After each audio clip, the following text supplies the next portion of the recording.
દાદા ક્યાંથી આવો છો તમે? સાંઈથી. અને શું તકલીફ હતી તમને? તકલીફમાં 2 વર્ષ આમ ખાટલા આમ વર્ષ 14 છે અમારા. 14 વર્ષથી. આ પેલો સિગન કન્યાના. હા 14 વર્ષ છે અમારા. 2 વર્ષ અનામત ખાટલા હાવ બધું બીજા પગ ફેરવાનો હાથ ફેરવાનો એવો દિશા હતી. ભગવાનના કીધું પાછો એવો દાણો હતો. પછી દવા 2 દિવસ પછી ન કરતો. એ ડોક્ટર સાહેબ પાસે ગયો તો મને કહે આખી જ નહીં મળે. વાંધો નહીં, આ વસ્તુ તમને કોઈ દિવસ નહીં મળે એમ કીધું. પેલા કોઈ દી નહીં મળે. પછી થોડાક દિવસ એક ડોક્ટરે એમ કીધું 3 મહિના આવો એટલે જવાબદારી કે મારી મટાડી ન મળે પૈસા પાછા. 1 મહિનો લીધી દવા, એક દોરાવાળો ફેર ન પડ્યો. કઈ ફેર ન પડ્યો. પછી મેં એને કીધું તો શું કરે પછી તો એવો 4 ડોક્ટરે મને કીધેલું એટલે એમાં દવા લેવાનું બંધ કીધું હજી નથી સાહેબ ને. પછી આ પગ મારા આમ ન થતા હોતા ને હલવાતો નહીં સાહેબ. તમે અહીંયા પહેલી વાર આવ્યા ત્યારે પગમાં તમને બહુ સોજો હતો. હા બરાબર. હા પહેલી સારવાર આપણે આપી પછી સોજો ઘણો ઉતરી ગયો. હા હા ઘણી રાહત થઈ ગઈ. અત્યારે મને 50% ને 90% સારું ગણાય. 4 સારવાર આપી, 4 સારવારમાં તમને 90% સાહેબને આવ્યો. ચોથી વાર તમે આવ્યા. સારવાર તો ફ્રી ના પાકી. 3 વખતમાં 50% જ નહીં પણ 90% તો સારું થઈ ગયું. અને મને વિશ્વાસ છે કે મટી જાય છે. તમે કીધા પ્રમાણે દવા નથી કરી, એ ઘરે તમે કીધા પ્રમાણે બધું કર્યું છે અને ટેમ આવ્યો હતી.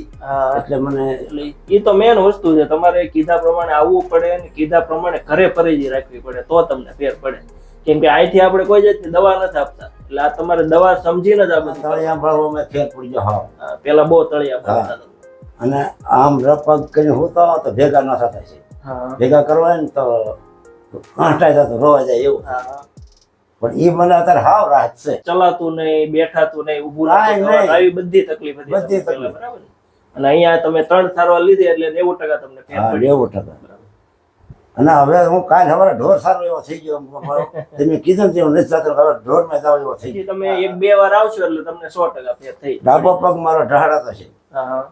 આમ હાલવું હોય ને તો હલાતું નહીં. કાંઈ હોય તો વાસણનો પાસ રાખવો પડે.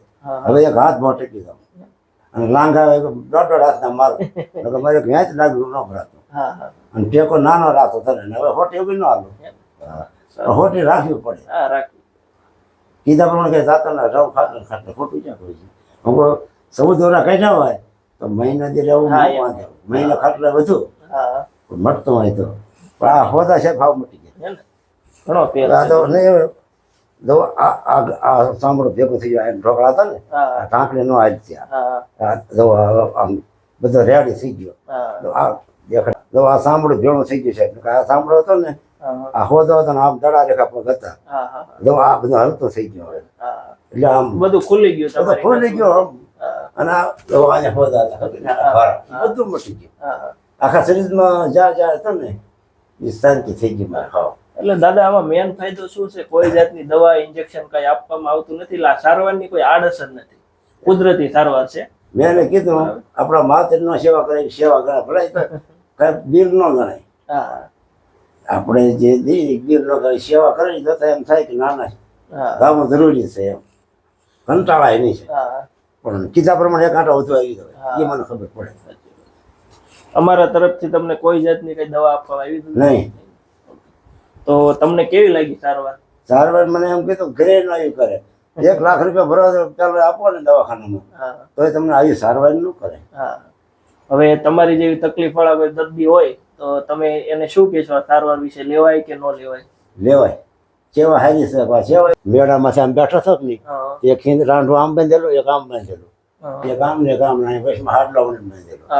એટલે આપડા બેઠો થાય તો ઓલું થાણું અને પડખો ફરવાય તો આવડા થાણું.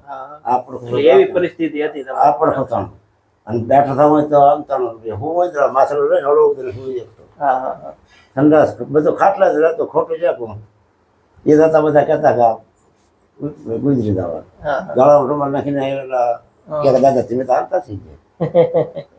ભાઈ એટલે એવી પરિસ્થિતિમાંથી તમે સારા થઈ ગયા. બરાબર ને? આવી પરિસ્થિતિ જોવે તો માણસ આવે આવું ફરજ મટી જાય 100%. પણ આવું બહુ જવા ટાઈમ